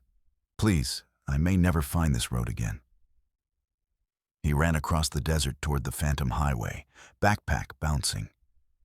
I watched him kneel at its edge, fingers probing for separation points. The darkness deepened. Stars emerged with shocking suddenness, and the night road became more solid, more real, as if the darkness fed it. Oliver was peeling up a section, rolling it carefully. But something was wrong. The road was moving, shifting, extending further into the distance. And in that distance, I saw lights, headlights, coming toward us on the night road. Old headlights, yellow and dim, from a car that looked decades out of date. "Oliver!" I shouted. "Get back here!" He looked up, saw the approaching lights, and ran. The vintage car, a 1950 sedan, I realized, rolled past him on the night road. Its windows were dark. I couldn't see the driver. Oliver reached my truck, breathing hard. "We need to leave, now." What was that? A night driver.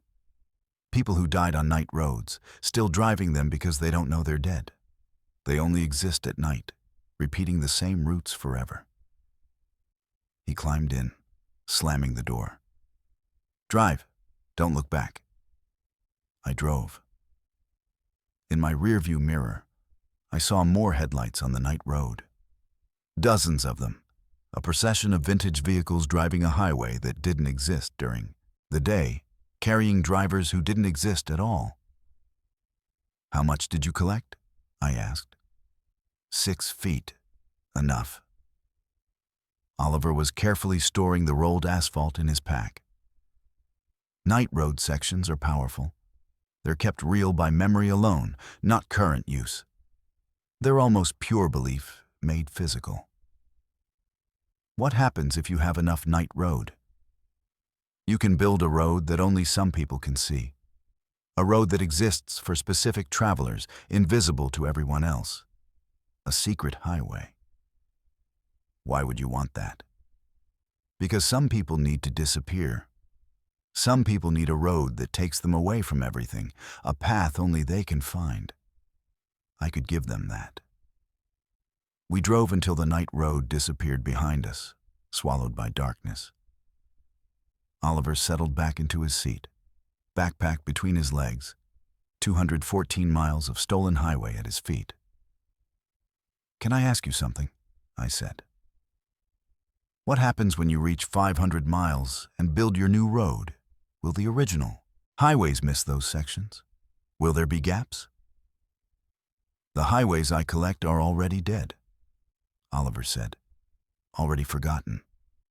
I'm not creating gaps. I'm preventing complete disappearance. Without me, these road sections would fade entirely, leaving nothing. I'm preserving them, giving them new purpose. You're a road conservationist. I'm a highway resurrectionist. I collect the dead and dying roads, and I plan to bring them back to life somewhere they're needed." We drove through the night. At some point, Oliver fell asleep again, and I drove in silence, thinking about all the roads I'd traveled, wondering how many were already dying, already coming loose from reality, waiting for someone like Oliver to peel them up and roll them away. I dropped him off in Denver 3 days later. He was heading north to collect that Colorado highway section. We shook hands, and he walked away with his impossibly heavy backpack, 214 miles of road on his shoulders. 6 months later, I was driving through Wyoming when I found it. A road that hadn't been there before. Perfect asphalt, yellow line down the center, leading from Highway 287 into the mountains toward a town called Jeffrey City, a nearly abandoned place with maybe 50 residents. The road was brand new but looked old, familiar. I stopped and examined the asphalt. It was pieced together from different sections. Some parts were cracked, some smooth, some with faded white lines instead of yellow. A patchwork highway assembled from collected pieces. I drove the road all the way to Jeffrey City. It was exactly 27 miles long. At the end, someone had placed a sign. This road is remembered. This road is real. Collected and rebuilt by O.T. Oliver's initials. I asked people in Jeffrey City about the new road. They looked at me confused. That road's always been there, they said. It's the main highway into town. But I'd driven through Wyoming a dozen times. That road had never existed before. Oliver had rebuilt it from his collection. 27 miles of dead and dying highways, given new life, connecting an isolated town to the world. And now it was real, believed into existence by the people who needed it. I still drive Highway 50 sometimes.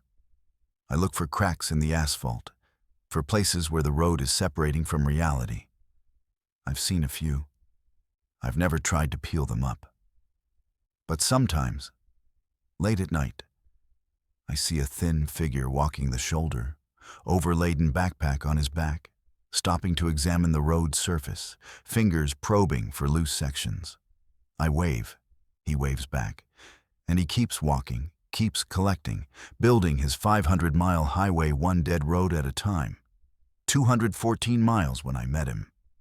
He needed 286 more. I wonder how many he's collected by now. I wonder where the next impossible road will appear. And I wonder, when he reaches 500 miles, what impossible places he'll connect with a highway that shouldn't exist. Story 6. The woman who was a map. Her skin was covered in roads. Not tattoos, actual roads, complete with miniature moving vehicles, visible through her translucent flesh like she was made of glass with a highway system running beneath. Interstate 84, she said, pointing to a line of traffic crawling across her left forearm. Currently backed up due to construction near Hartford. Should clear in 20 minutes. I'd stopped because she was naked from the waist up, standing at the side of Route 2 in Connecticut. And I thought she was having a medical emergency or mental breakdown. Up close, I realized it was something much stranger. My name is Catherine Wells. I'm an insurance adjuster, and I'd been driving empty highways for 9 years, documenting accident sites and road conditions. I thought I'd seen everything. I was wrong. "You're staring," she said. Her eyes were ordinary. Green, tired, human. Everything else about her was impossible. Through the skin of her torso, I could see Interstate 95 running north-south, complete with tiny cars moving at actual traffic speed. Everyone stares. That's why I stopped wearing shirts. The fabric obscures the traffic patterns. "What are you?" I asked. "I'm Rachel Kim, or I used to be. Now I'm the Eastern Seaboard Road Network made flesh." She lifted her right arm. Interstate 90 ran from her shoulder to her wrist, a perfect scale model of the actual highway. I can feel every mile, every traffic jam, every accident. I'm connected to 2,400 miles of highway across 14 states. That's not possible. I worked for the DOT, Department of Transportation. I was a traffic systems analyst. I spent 12 years monitoring highway networks, predicting congestion, optimizing flow. Then one day I woke up and I'd become what I studied. The roads were inside me, or I was inside them. The distinction stopped mattering. Through her chest, I could see the intersection of Interstate 84 and 91 in Hartford. A perfect interchange, complete with merging lanes and tiny vehicles navigating the cloverleaf pattern. How? I managed. I don't know. Maybe I spent too many hours looking at traffic data. Maybe I merged with the network somehow. Maybe I just believed in roads so completely that I became one. All I know is I woke up on March 3rd, and my skin was transparent, and highways were growing through my body like veins. She turned, showing me her back. Interstate 95 ran down her spine, the main artery, with smaller highways branching off like ribs. Route 1, Route 9, Interstate 395. Every road was active, traffic moving in real time. It started with just I-95, Rachel continued. Just that one highway visible through my stomach. But it spread. Every day, new roads appeared. State routes, county highways, turnpikes. Now I'm a complete network. I'm the living map of the entire eastern seaboard. Rachel, you need to see a doctor. I've seen 17 doctors. They can't explain it. X-rays show normal bones and organs. But visually, I'm transparent. MRI machines malfunction when I'm near them. They pick up too much data, too many objects moving at once. I crashed a CT scanner because it tried to image all the vehicles moving through my body and overloaded. She started walking along Route 2, and I followed, unable to look away. Through her legs, I could see state routes running down to her feet. Her entire body was a functioning road atlas, complete with traffic, accidents, construction zones. Where are you going? I asked. I don't know anymore. I just walk highways. I can feel where traffic is heavy, where accidents are about to happen. I walk toward the problems, trying to, I don't know, warn people, prevent collisions. I'm a road, Catherine. I'm supposed to facilitate travel, prevent accidents. That's my purpose now. How do you know my name? She pointed to her left hip. A tiny dot was labeled, C. Wells, with an even tinier image of my car. You're on Route 2? I'm Route 2. I can see every vehicle on my roads. I know every driver. I know where you're going. Springfield to document an accident site. I know you left at 6:14 a.m. I know you stopped for coffee at mile marker 35. You can see everyone. Everyone on my roads. 14 states, 2,400 miles, approximately 400,000 vehicles at any given moment. I can feel all of them, see all of them, know all of them. It's like having 400,000 tiny insects crawling on my skin, except the insects are people in cars, and the crawling never stops. We walked for a quarter mile. I watched the traffic on her body, mesmerized. On her right shoulder, there was a backup forming on I-91 near New Haven. There's going to be an accident there, Rachel said, touching the spot. 2 cars, 3 minutes from now. I can feel it building. One driver is texting, the other is speeding. The timing is perfect for collision. Can you stop it? How? I'm here in Connecticut on Route 2. The accident is 60 miles away. I can feel it coming, but I can't prevent it. Her voice broke. That's the worst part. I know every accident before it happens.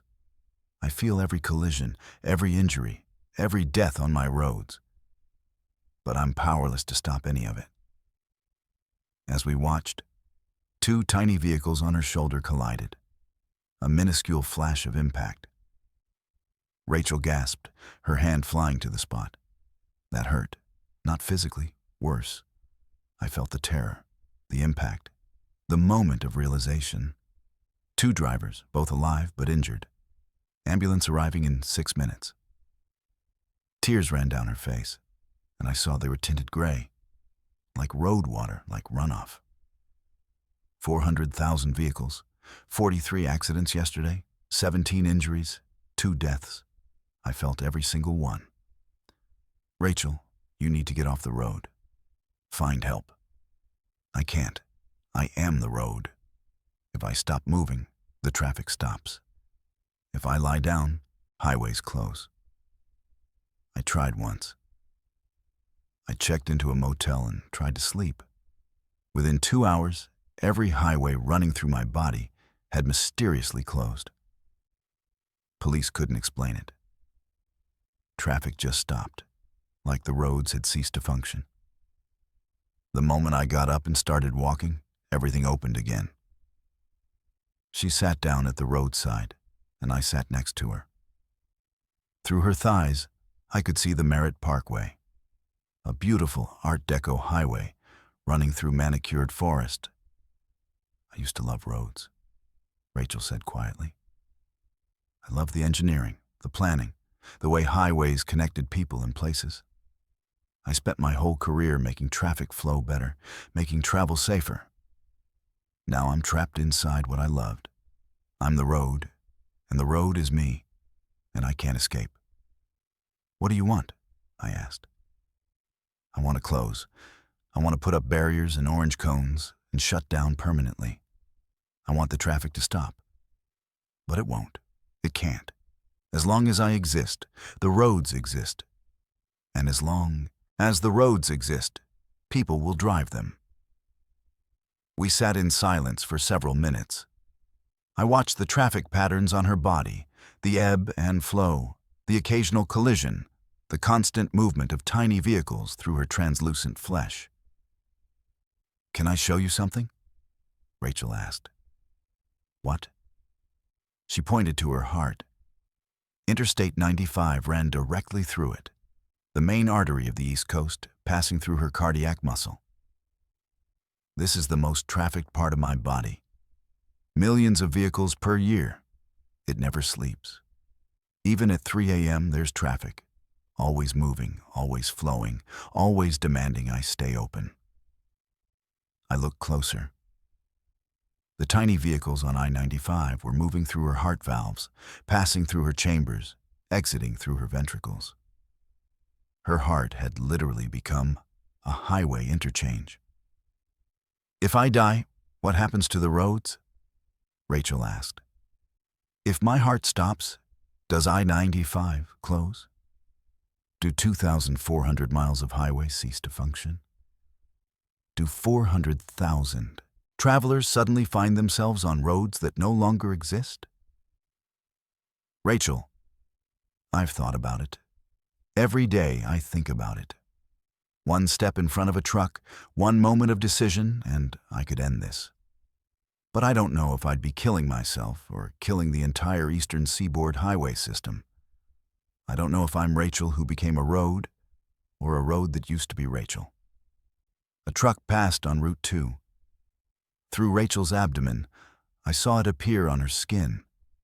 A miniature duplicate vehicle traveling in perfect synchronization with the real one. She closed her eyes and breathed deeply. I felt that, she said. The weight of the truck on my body. Not painful, just pressure. 18-wheelers are the worst. They're so heavy, so slow. I feel every mile they travel. This can't be sustainable, I said. You must need food, water, rest. I don't eat anymore. I don't drink. My body runs on traffic now. The movement of vehicles sustains me somehow. As long as cars are driving, I'm alive. If all the roads emptied, I think I'd starve. She stood up and started walking again. I followed. Where are we going? I asked. Nowhere. Everywhere. I just walk. Sometimes I walk along the roads in my body, following I-95 from Maine to Florida, following I-90 from Boston to Seattle. It takes months, but I can feel every mile. I'm walking my own circulatory system, except instead of blood cells, it's carrying commuters. We walked for 2 hours. Rachel pointed out accidents before they happened, identified traffic patterns, predicted congestion. She knew every vehicle on her network, every driver, every destination. There, she said, pointing ahead. A car was pulled over on the shoulder, hazard lights flashing. Flat tire. The driver is named Michael Pratt. He's been there for 8 minutes. No one has stopped to help. How do you know his name? Because he's on my road. On Route 2, right here. She touched her left forearm. A tiny vehicle was stopped at the shoulder, a miniature figure standing next to it. I know everyone who drives me. We reached the car. Michael Pratt was indeed standing next to a vehicle with a flat tire, looking frustrated. Need help? Rachel asked. He looked up, saw her transparent body covered in highways, and his eyes went wide. What the hell? Flat tire, Rachel said calmly. You've been here 8 minutes. Your spare is in the trunk, but the jack is broken. There's a service station 4 miles ahead. I can call them if you'd like. How do you know that? I'm the road, Michael. I know everything that happens on my surface.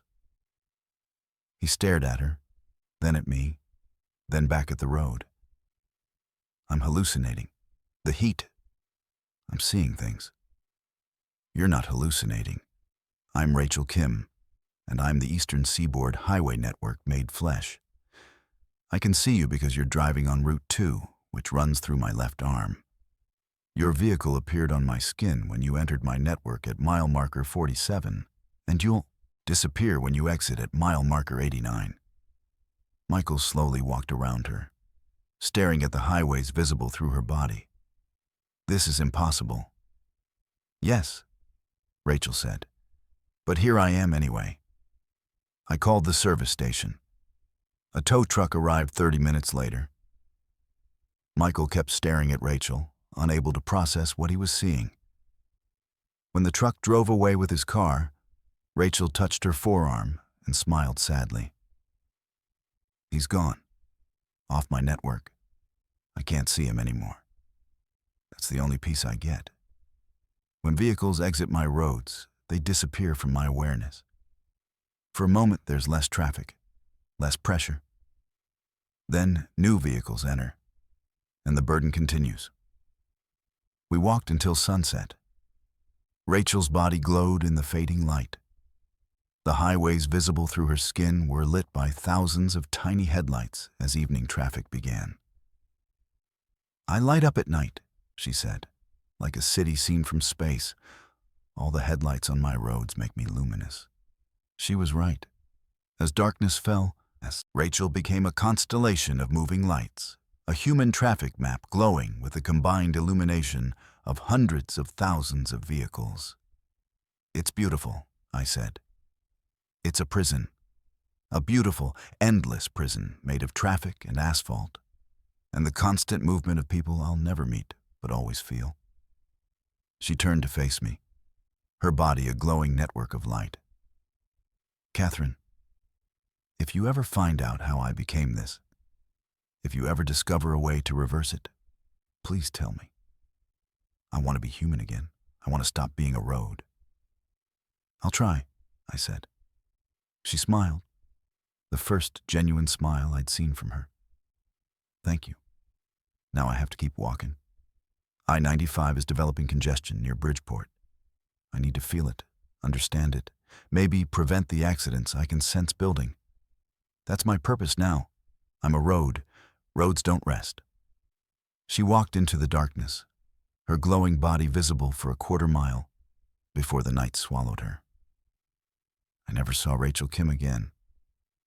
But sometimes, when I'm driving at night on any Eastern Seaboard highway, I look at the traffic patterns and wonder if somewhere a woman made of roads is feeling my vehicle on her skin, knowing my name, sensing my destination, carrying me forward on highways that run through her flesh. I hope she found peace. I hope she found a way to become human again. But I suspect she's still out there, still walking, still glowing with 1,000 headlights, still feeling every accident and traffic jam across 14 states, still being the road, always the road, forever the road. Story 7. The driver who never stopped. His car had been rolling for 17 years without refueling. I confirmed it with the odometer, 2.3 million miles, and the gas gauge permanently stuck at half full. I can't stop. he said from his window when I pulled alongside him on Highway 50. If I stop, I disappear. He was keeping pace at exactly 55 miles per hour, hands at 10 and 2, eyes forward.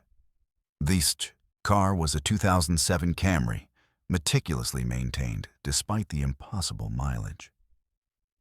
Through his windshield, I could see the interior was immaculate. No food wrappers, no coffee cups, no signs of human habitation except the driver himself. "What's your name?" I asked, matching his speed. "David Rosen. Or at least, I used to be David Rosen. Now I'm just the driver, the man who can't stop." "My name is Greg Martinez. I'm a highway patrol officer working the night shift on Nevada's empty roads. In 15 years, I'd pulled over speeders, drunk drivers, and people hallucinating from exhaustion. I'd never seen anything like this." "How long have you been driving?" I asked. "Since April 12th, 2007. 17 years, 3 months, 9 days. I've crossed the country 214 times. I know every highway, every rest stop, every mile marker between Maine and California." "Why can't you stop?" "Because I made a deal, and the deal requires constant movement." He said it casually, as if discussing traffic conditions. We were driving side by side on an empty highway at midnight. 2 vehicles in perfect synchronization, having an impossible conversation at 55 miles per hour. "What kind of deal?" I asked. "The permanent kind. The kind you make when you're desperate and stupid and you don't read the terms carefully. I needed to get somewhere fast. Someone offered me a vehicle that would never run out of gas, never break down, never stop. I signed. I started driving. I never stopped." Through his window, I could see he looked maybe 40, maybe 50. Age was hard to determine. His clothes were clean but dated from a decade ago. His face was weathered, eyes hollow from exhaustion. "You've been driving for 17 years straight? No sleep, no sleep, no food, no bathroom breaks. I don't need them anymore. I'm part of the car now, or the car is part of me. We're a single unit. As long as we're moving, I exist. If we stop, I fade. That's impossible. Pull ahead of me and hit your brakes. Force me to stop. See what happens." "I'm not going to..." "Do it. I'll prove it to you."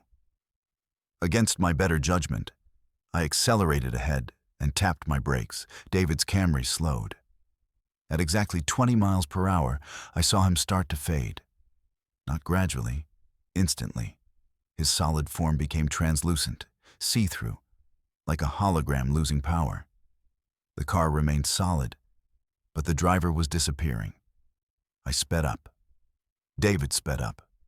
At 55 miles per hour, he became solid again. "You see?" he said.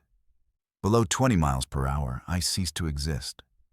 The deal requires constant movement, minimum 20 mph or I disappear completely. I've maintained speed for 17 years. I can't stop. Not ever." We drove in formation for 5 miles, my patrol car alongside his Camry. The highway stretched empty ahead and behind. Perfect darkness except our headlights. "What happens if you run out of road?" I asked. "Hit a dead end?" "I turn around. I've hit both coasts, the Canadian border, the Mexican border. Every time I reach an endpoint, I turn around and drive back. I'm perpetually in motion, perpetually traveling, never arriving anywhere because arrival would mean stopping." "What was the deal for? What were you trying to reach?" David's jaw tightened. "My daughter, Emily. She was dying in a hospital in Phoenix. I was in Portland when I got the call.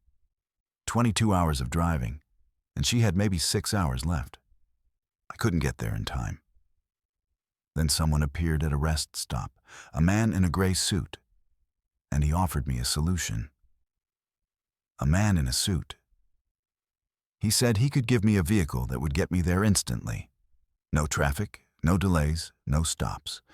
Just constant movement at whatever speed I needed, All I had to do was sign, so I signed. I didn't read the contract, I just signed. What happened? I got to Phoenix in 4 hours. Impossible speed, impossible distance.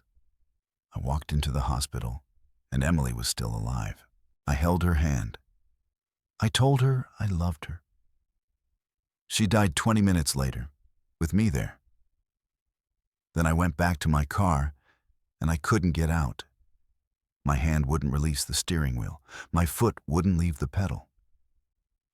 I tried to stop, and I started fading. The man in the gray suit appeared in my rearview mirror and explained the terms. What terms?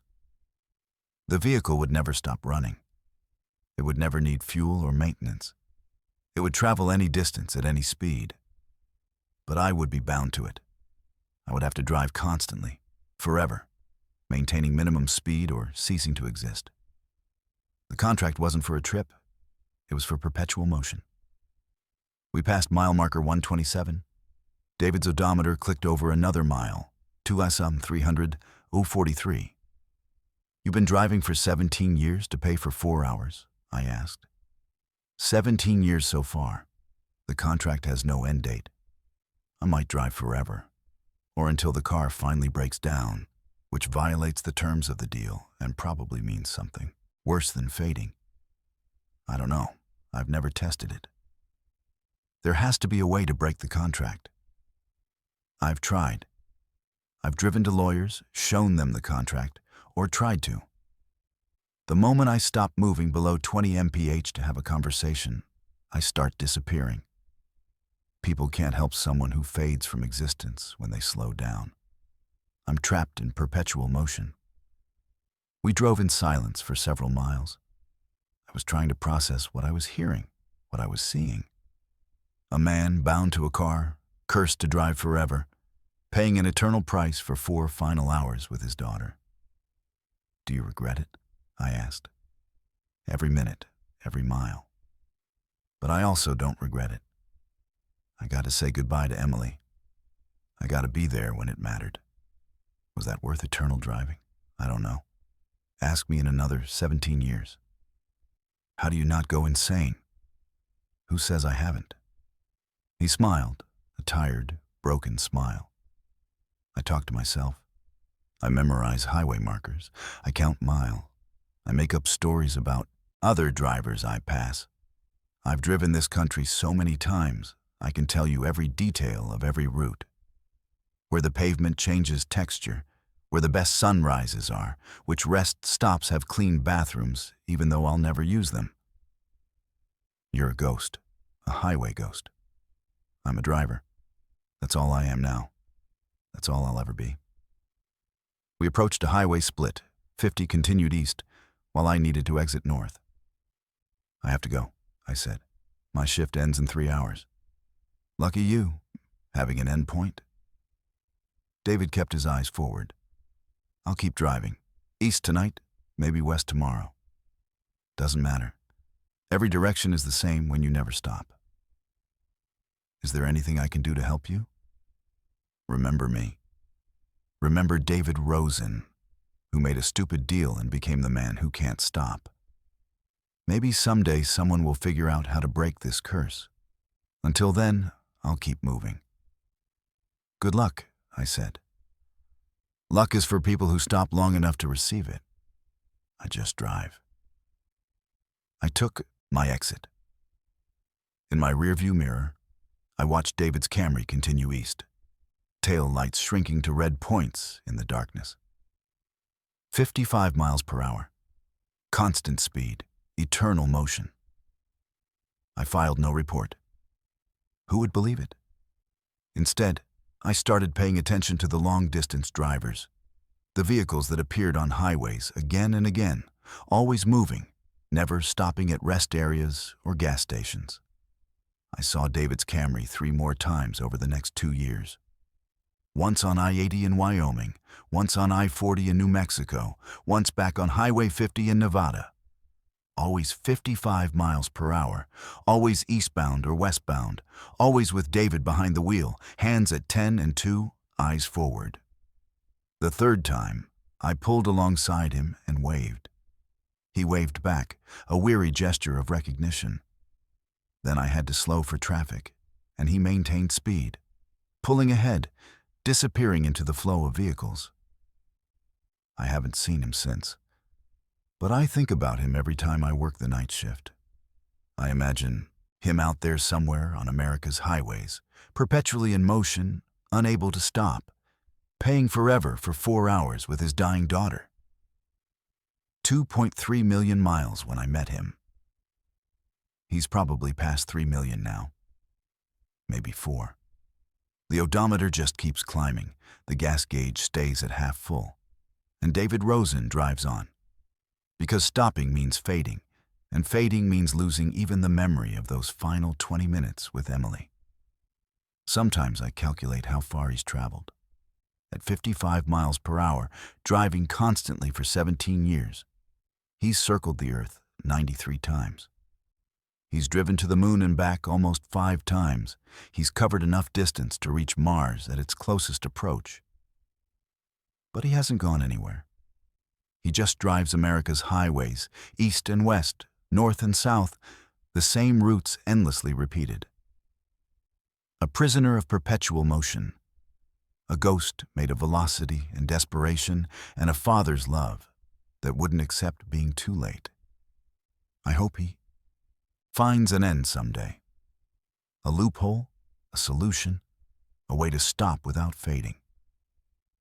But I suspect he's still out there right now, at this exact moment, maintaining 55 miles per hour somewhere in America, hands at 10 and 2, watching the white line and the mile markers, and the endless highway that never ends because he never stops. The man who can't stop. The driver who traded his future for 4 hours with his daughter. Still moving. Always moving. Forever moving. Until the deal is broken or the universe ends. Whichever comes first.